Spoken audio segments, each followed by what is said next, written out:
Hello friends, let's learn with ലാവുഷിയുടെ മറ്റൊരു video ക്ലാസ്സിലേക്ക് എല്ലാവർക്കും സ്വാഗതം. ഇന്ന് നമ്മൾ ഡിസ്കസ് ചെയ്യുന്നത് വയലാർ അവാർഡാണ്. നമുക്കറിയാം, ഇന്നലെ 2025 49ാമത് വയലാർ അവാർഡ് പ്രഖ്യാപിച്ചു. അപ്പോൾ PSC എക്സാമിനേഷൻ പോയിന്റ് ഓഫ് വ്യൂവിൽ വളരെ ഇമ്പോർട്ടൻ്റ് ആയിട്ടുള്ള ഒരു ടോപ്പിക്കാണ് വയലാർ അവാർഡ്. അപ്പോൾ ഈ വയലാർ അവാർഡ് ഏത് വർഷം മുതലാണ് കൊടുത്തു വന്നത്, ആദ്യമായി ലഭിച്ചത് ആർക്കാണ്, അവസാനമായി ലഭിച്ചത് ആർക്കാണ്, അതിനിടയിൽ ലഭിച്ച പ്രമുഖർ ആരൊക്കെയാണ്, ഏതൊക്കെ കൃതികൾക്കാണ് ഈ അവാർഡ് ലഭിച്ചത് തുടങ്ങി വയലാർ അവാർഡുമായി ബന്ധപ്പെട്ട് ആവശ്യമുള്ള എല്ലാ കാര്യങ്ങളും നമ്മൾ ഇന്നത്തെ വീഡിയോയിൽ ഉൾപ്പെടുത്തിയിട്ടുണ്ട്. നമുക്ക് നേരെ ക്ലാസ്സിലേക്ക് കടക്കാം. മലയാളത്തിലെ ഏറ്റവും മികച്ച സാഹിത്യകൃതിക്ക് കേരളത്തിൽ വർഷം തോറും നൽകുന്ന സാഹിത്യ പുരസ്കാരമാണ് വയലാർ അവാർഡ്. വയലാർ അവാർഡ് എന്താണ്? അതൊരു സാഹിത്യ പുരസ്കാരമാണ്.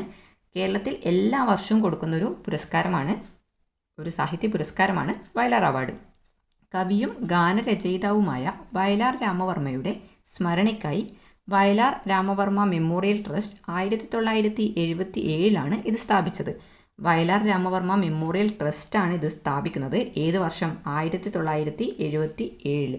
അതായത് വയലാർ രാമവർമ്മ അവാർഡ് ആദ്യമായി നൽകുന്നത് 1977. ഈ വർഷം ഓർത്ത് നോക്കുക. 1977 മുതലാണ് വയലാർ അവാർഡ് നൽകി വരുന്നത്. അതൊരു സാഹിത്യ പുരസ്കാരമാണ്. എല്ലാ വർഷവും നൽകി വരുന്നൊരു പുരസ്കാരമാണ്. വയലാർ അവാർഡിനെ കുറിച്ച് പറയുമ്പോൾ ഓർത്തിരിക്കേണ്ട മറ്റൊരു കാര്യമാണ്, 25,000 രൂപയും ഒരു വെള്ളിത്തളികയും സർട്ടിഫിക്കറ്റുമാണ് അവാർഡിന് ആദ്യം നൽകിയത്. എന്താണ്? 25,000 രൂപയും ഒരു വെള്ളിത്തളികയും സർട്ടിഫിക്കറ്റുമാണ് നൽകിയിട്ടുണ്ടായത്. ആദ്യകാലങ്ങളിൽ അവാർഡായിട്ട് നൽകിയത് 25,000 രൂപയും ഒരു വെള്ളിത്തളികയും സർട്ടിഫിക്കറ്റുമാണ്. എന്നാൽ ഇപ്പോൾ സമ്മാനത്തുക 1,00,000 രൂപയായി ഉയർത്തിയിട്ടുണ്ട്. ഇപ്പോൾ എത്ര കൊടുക്കുന്നത്? 1,00,000 രൂപയാണ്. ആ 1,00,000 രൂപ മാത്രമല്ല, കാനായി കുഞ്ഞിരാമൻ വെങ്കലത്തിൽ തീർത്ത ശില്പം കൂടി പുരസ്കാരമായി നൽകുന്നുണ്ട്. എന്തൊക്കെയാണ്? 1,00,000 രൂപയും കാനായി കുഞ്ഞിരാമൻ വെങ്കലത്തിൽ തീർത്ത ശില്പവുമാണ് പുരസ്കാരം. വെറൊരു വെങ്കല ശില്പമല്ല, അല്ലെങ്കിൽ വെറൊരു ശില്പമല്ല, കാനായി കുഞ്ഞിരാമൻ വെങ്കലത്തിൽ തീർത്ത ശില്പവുമാണ് പുരസ്കാരം. എന്ത് പുരസ്കാരം? വയലാർ അവാർഡായിട്ട് നൽകുന്നത്. ഓക്കെ. പിന്നെ എല്ലാ വർഷവും വയലാറിൻ്റെ ചരമവാർഷികമായ ഒക്ടോബർ 27 അവാർഡ് നൽകി വരുന്നു. ഞാൻ പറഞ്ഞു, ഇന്നലെയാണ് 2025 അവാർഡ് പ്രഖ്യാപിച്ചത്. എന്നാൽ ആ അവാർഡ് നൽകുന്നത് എപ്പോഴാണ്? അത് വയലാറിൻ്റെ ചരമദിനമായിട്ടുള്ള ഒക്ടോബർ 27 എല്ലാ വർഷവും ഒക്ടോബർ 27 ഈ ഒരു അവാർഡ് നൽകുന്നത്. എല്ലാ വർഷവും ഒക്ടോബർ 27 ഈ അവാർഡ് നൽകുന്നത്. ആ ഒക്ടോബർ 27 പ്രത്യേകത എന്താ? അത് വയലാറിൻ്റെ ചരമദിനമാണ്, അല്ലെങ്കിൽ ചരമവാർഷികത്തിനാണ് നമ്മൾ എന്ത് കൊടുക്കുന്നത്? ഈ വയലാർ അവാർഡ് നൽകുന്നത്. അടുത്തതായിട്ട് നമുക്കറിയേണ്ടത് വയലാർ അവാർഡ് ജേതാക്കൾ ആരൊക്കെയാണെന്നുള്ളതാണ്. 1977 മുതൽ 2025 വരെ നോക്കുകയാണെങ്കിൽ 49 പേർക്ക് വയലാർ അവാർഡ് നൽകിയിട്ടുണ്ട്, അല്ലേ? അപ്പോൾ ഈ 49 പേരെയും മുഴുവനായി ബൈഹാർട്ട് പഠിക്കുക എന്ന് പറയുന്നത് അത്ര എളുപ്പമല്ല. അപ്പോൾ നമുക്ക് ആവശ്യമുള്ള ആൾക്കാരെ മാത്രം പഠിച്ചു പോവാം. അപ്പോൾ ആദ്യമായിട്ട് വയലാർ അവാർഡ് ലഭിക്കുന്നത് ലളിതാംബിക അന്തർജനത്തിനാണ്. ആർക്കാണ്? ലളിതാംബിക അന്തർജനത്തിനാണ് ആദ്യമായി വയലാർ അവാർഡ് ലഭിക്കുന്നത്. അവരുടെ അഗ്നിസാക്ഷി എന്ന നോവലിന് 1977 വയലാർ അവാർഡ് ലളിതാംബിക അന്തർജനത്തിന് ലഭിക്കുന്നത്. അഗ്നിസാക്ഷി എന്ന നോവലിന്. ഇനി ഈ ഒരു നോവലിനെ കുറിച്ച് പറയുകയാണെങ്കിൽ, ബ്രാഹ്മണ സമുദായത്തിൽപ്പെട്ട ഒരു സ്ത്രീയുടെ ജീവിതത്തിലെ 3 ഘട്ടങ്ങളിലൂടെ പുരോഗമിക്കുന്ന വളരെ മികച്ചൊരു നോവലാണ് അഗ്നിസാക്ഷി. ഭാര്യയിൽ നിന്ന് സ്വാതന്ത്ര്യ സമര സേനാനിയും പിന്നീട് സന്യാസിനിയുമായി മാറുന്ന നായികയുടെ കഥയാണ് ഈ അഗ്നിസാക്ഷി എന്ന് പറയുന്ന നോവൽ കൈകാര്യം ചെയ്യുന്നത്. അപ്പോൾ വളരെ മികച്ചൊരു നോവലാണ്. അതുകൊണ്ടാണല്ലോ വയലാർ അവാർഡ് നേടിയത്. അപ്പോൾ ആദ്യമായി വയലാർ അവാർഡ് ലഭിക്കുന്നത് ലളിതാംബിക അന്തർജനത്തിനുമാണ്. ഏത് വർഷം? 1977 അഗ്നിസാക്ഷി എന്ന നോവലിന്. ഇനി രണ്ടാമതായി വയലാർ അവാർഡ് നേടുന്നത് PK ബാലകൃഷ്ണനാണ്. അദ്ദേഹത്തിൻ്റെ ഇനി ഞാൻ ഉറങ്ങട്ടെ എന്ന നോവലിന്. അതും വളരെ മികച്ച ഒരു നോവലാണ്. ഇനി ഞാൻ ഉറങ്ങട്ടെ എന്ന നോവലിന് 1978 PK ബാലകൃഷ്ണന് വയലാർ അവാർഡ് കിട്ടുന്നത്. ഈ ഒരു നോവൽ എന്ന് പറയുന്നത്, ഇനി ഞാൻ ഉറങ്ങട്ടെ എന്ന് പറയുന്ന നോവൽ മഹാഭാരതത്തെ ആസ്പദമാക്കി ദ്രൗപദിയുടെ കാഴ്ചപ്പാടിലൂടെ കർണൻ്റെ കഥ പറയുന്ന നോവലാണ്. കർണൻ്റെ കഥ പറയുന്ന നോവലാണ് ഏത്? ഇനി ഞാൻ ഉറങ്ങട്ടെ എന്ന PK ബാലകൃഷ്ണൻ്റെ നോവൽ.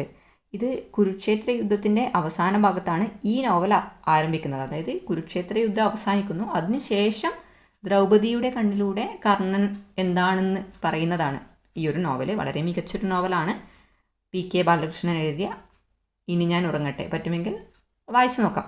നല്ലൊരു നോവലാണ്. 1978 ഈ ഒരു നോവലിന് വേണ്ടി PK ബാലകൃഷ്ണന് വയലാർ അവാർഡ് ലഭിക്കുന്നത്. PK ബാലകൃഷ്ണനാണ് രണ്ടാമതായി ലഭിച്ചത്. ഇനി ഞാൻ ഉറങ്ങട്ടെ എന്ന നോവലിനാണ് 1978. 2020 44ാമത് വയലാർ അവാർഡ് നേടുന്നത് ഏഴാച്ചേരി രാമചന്ദ്രനാണ്. 2020 44ാമത് വയലാർ അവാർഡ് നേടുന്നത് ഏഴാച്ചേരി രാമചന്ദ്രനാണ്. അദ്ദേഹത്തിൻ്റെ ഒരു വെർജീനിയൻ വേലിക്കാലം എന്ന കവിതയ്ക്കാണ് എന്തെന്ന് വയലാർ അവാർഡ് നേടുന്നത്. 2020 വയലാർ അവാർഡ് ഏഴാച്ചേരി രാമചന്ദ്രൻ്റെ ഒരു വെർജീനിയൻ വെയിൽക്കാലം എന്ന കവിതയ്ക്ക്. ആ കവിതയും വളരെ മികച്ചൊരു കവിതയാണ്. അത് അമേരിക്കയിലെ വെർജീനിയയിൽ കഴിയുന്ന മകളെ കാണാൻ പോയ നാളുകളിൽ അദ്ദേഹം എഴുതിയൊരു കവിതയാണ്. വളരെ മികച്ചൊരു കവിതയാണ്. 2021 45ാമത് വയലാർ അവാർഡ് നേടുന്നത് ബെന്യാമിനാണ്. 2021 ആരാണ്? ബെന്യാമിനാണ്. അദ്ദേഹത്തിൻ്റെ മാന്തളിരിലെ 20 കമ്മ്യൂണിസ്റ്റ് വർഷങ്ങൾ എന്ന നോവലിന്. മാന്തളിരിലെ 20 കമ്മ്യൂണിസ്റ്റ് വർഷങ്ങൾ എന്ന നോവലിനാണ്. അദ്ദേഹത്തിൻ്റെ അക്കപ്പോരിൻ്റെ 20 നസ്രാണി വർഷങ്ങൾ എന്ന നോവലിൻ്റെ തുടർച്ചയാണിത്. ജസ്റ്റ് ഒന്ന് ഓർത്ത് വെച്ചാൽ മാത്രം മതി. അക്കപ്പോരിൻ്റെ 20 നസ്രാണി വർഷങ്ങൾ എന്ന നോവലിൻ്റെ തുടർച്ചയാണ് മാന്തളിരിലെ 20 കമ്മ്യൂണിസ്റ്റ് വർഷങ്ങൾ. അപ്പോൾ അത് ബെന്യാമിൻ്റെ നോവലാണ്. അപ്പോൾ 2021 45ാമത് വയലാർ അവാർഡ് നേടുന്നത് ആരാ? ബെന്യാമിനാണ്. ഓർത്ത് നോക്കുക. 2022 വയലാർ അവാർഡ് നേടുന്നത് എസ് ഹരീഷാണ്. അത് 46ാമത് വയലാർ അവാർഡാണ് അദ്ദേഹത്തിൻ്റെ മീശ എന്ന നോവലിന്. 2022 വയലാർ അവാർഡ് നേടുന്നത് എസ് ഹരീഷാണ് അദ്ദേഹത്തിൻ്റെ മീശ എന്ന നോവലിന്. 1950കൾക്ക് മുൻപുള്ള കേരളീയ ജാതീയ ജീവിതത്തെ ദളിത് പശ്ചാത്തലത്തിൽ ആവിഷ്കരിക്കുന്ന ഒരു നോവലാണ് മീശ. അത് എഴുതിയതാരാ? എസ് ഹരീഷാണ്. അപ്പോൾ 2022 46ാമത് വയലാർ അവാർഡ് നേടുന്നത് എസ് ഹരീഷാണ് അദ്ദേഹത്തിൻ്റെ മീശ എന്ന നോവലിന്. മീശ എന്ന നോവലാണ് കേട്ടോ. ഇത് നോവലാണ്. മീശ എന്ന നോവലിന്. ഇനി 2023 47ാമത് വയലാർ അവാർഡ് നേടുന്നത് ശ്രീകുമാരൻ തമ്പിയാണ്. ആരാണ്? ശ്രീകുമാരൻ തമ്പിയാണ്.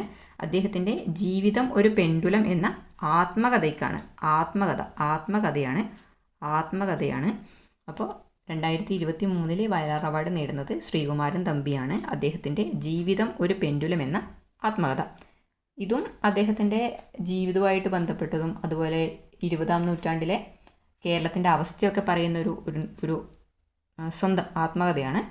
അപ്പോൾ അതിനാണ് 2023 47ാമത് വയലാർ അവാർഡ് ലഭിച്ചത്. ഇനി ഇമ്പോർട്ടൻ്റ് ആയിട്ടുള്ള ഒന്നാണ് 2024 കഴിഞ്ഞ വർഷം ലഭിച്ച വയലാർ അവാർഡ്. 48ാമത് വയലാർ അവാർഡാണ് 2024 നൽകിയത്. അല്ല, 24 48 നമുക്ക് വേണമെങ്കിൽ ആലോചിച്ച് നോക്കാം അല്ലേ. 24 കൂട്ടിയാൽ 48ആണ്. അപ്പം 2024 48ാമത് വയലാർ അവാർഡ് നേടുന്നത് ആരാ? അത് അശോകൻ ചെരുവിലാണ്. ആരാണ്? അശോകൻ ചെരുവിലാണ്. അദ്ദേഹത്തിൻ്റെ കാട്ടൂർ കടവ് എന്ന നോവലിന്. അദ്ദേഹത്തിൻ്റെ കാട്ടൂർ കടവ് എന്ന നോവലിനാണ് എന്ത് ലഭിക്കുന്നത്? 2024 48ാമത് വയലാർ അവാർഡ് ലഭിക്കുന്നത്. ഇതെന്ന് പറയുന്നത് സോഷ്യൽ മീഡിയയിൽ ഏറ്റുമുട്ടുന്ന 2 കഥാപാത്രങ്ങളിലൂടെ വികസിക്കുന്ന ഒരു നോവലാണ്. മഹാപ്രളയത്തിൽ തകർന്ന ഒരു ഗ്രാമമാണ് ഈ ഒരു നോവലിൻ്റെ പശ്ചാത്തലം. ജസ്റ്റ് ഒന്ന് അറിഞ്ഞിരുന്നാൽ മാത്രം മതി. കൂടുതൽ കാര്യങ്ങളിലേക്കൊന്നും നമുക്ക് പോകണ്ട. അപ്പം എന്താ? അശോകൻ ചെരുവിലിൻ്റെ കാട്ടൂർ കടവ് എന്ന നോവലിനാണ് 2024 വയലാർ അവാർഡ് ലഭിച്ചത്. അവസാനമായിട്ട് 2025 ഞാൻ പറഞ്ഞു ഇന്നലെ പ്രഖ്യാപിച്ചത് 2025 49ാമത് വയലാർ അവാർഡാണ്. അത് നേടുന്നത് ഇ സന്തോഷ് കുമാറാണ്. ആരാണ് അത് നേടുന്നത്? ഇ സന്തോഷ് കുമാറാണ്. ഇ സന്തോഷ് കുമാർ. തപോമയിയുടെ അച്ഛൻ എന്ന നോവലിന്. തപോമയിയുടെ അച്ഛൻ എന്ന ഇ സന്തോഷ് കുമാറിൻ്റെ നോവലിനാണ് 2025 വയലാർ അവാർഡ് നേടുന്നത്. അത് മനുഷ്യബന്ധങ്ങളിലെ സങ്കീർണതകളൊക്കെ ആവിഷ്കരിക്കുന്ന ഒരു നോവലാണ്. കിഴക്കൻ ബംഗാളിൽ നിന്നുള്ള ഒരു അഭയാർത്ഥി കുടുംബത്തിലെ അംഗമാണ് തപോമയിയുടെ അച്ഛൻ ഗോപാൽ ബറുവ. അദ്ദേഹത്തിലൂടെയൊക്കെ പോകുന്ന ഒരു മികച്ച നോവലാണ് എന്ത്? തപോമയിയുടെ അച്ഛൻ. അപ്പോൾ അവസാനമായിട്ട് വയലാർ അവാർഡ് ലഭിക്കുന്നത് ആർക്കാണ്?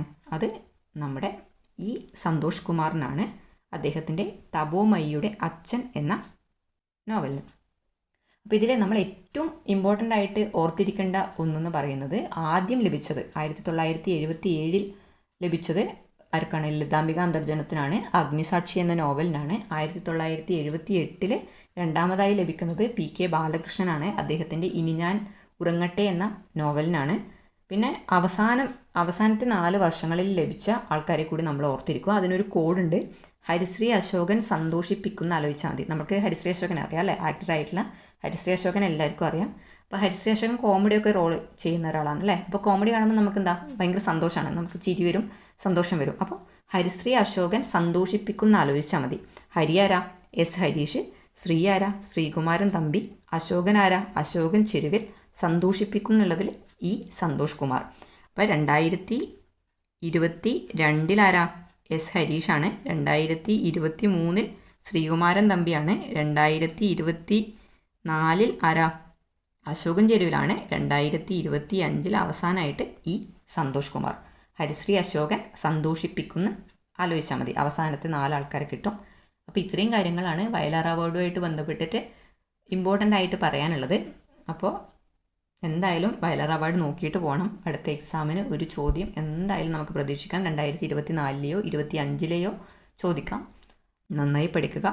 പെട്ടെന്ന് തന്നെ എല്ലാവർക്കും ഗവൺമെൻറ് സർവീസിൽ കയറാൻ പറ്റട്ടെ. താങ്ക്